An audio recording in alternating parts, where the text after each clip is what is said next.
Vous songez à renouveler vos plats cuisinés sur le barbecue? Vous aimeriez faire de nouvelles recettes pour épater vos invités? La période estivale est sans doute le moment tout indiqué pour essayer de nouvelles recettes sur le barbecue. Vous devez non seulement préparer un repas qui soit délicieux, mais aussi sans danger pour les invités.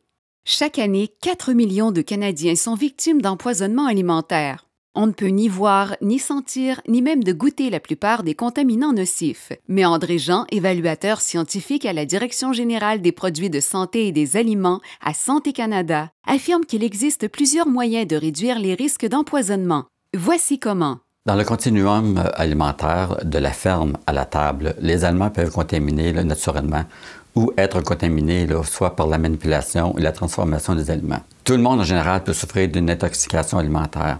Cependant, on connaît 4 groupes à risque qui peuvent subir des conséquences plus graves. On pense aux femmes enceintes, aux personnes dont le système immunitaire est affaibli soit par la maladie chronique ou par des traitements comme la chimiothérapie. On pense aux jeunes enfants de 5 ans et moins et aux adultes âgés de 60 ans et plus. Si les plats cuisinés au grand air et les pique-niques sont autant d'occasions de se réunir, la préparation de nourriture à l'extérieur et par temps chaud présente des risques pour la salubrité des aliments. Monsieur Jean recommande de manipuler les aliments selon des méthodes toutes simples comme séparer les aliments crus des aliments cuits pour réduire les possibilités de contamination croisée, refroidir les aliments rapidement pour empêcher les bactéries de se développer et bien faire cuire les viandes pour réussir ses grillades et assurer le bien-être de ses invités. Il est très important de se laver les mains et de laver les surfaces de travail telles que les planches à découper, les comptoirs et les ustensiles. De plus, lors de la préparation des aliments, il faut s'assurer qu'on sépare des aliments crus des aliments cuits pour empêcher la contamination croisée. Finalement, lors de la cuisson des aliments, il faut s'assurer que ces aliments soient cuits à une bonne température interne pour assurer la destruction des bactéries nocives qui pourraient causer des empoisonnements alimentaires.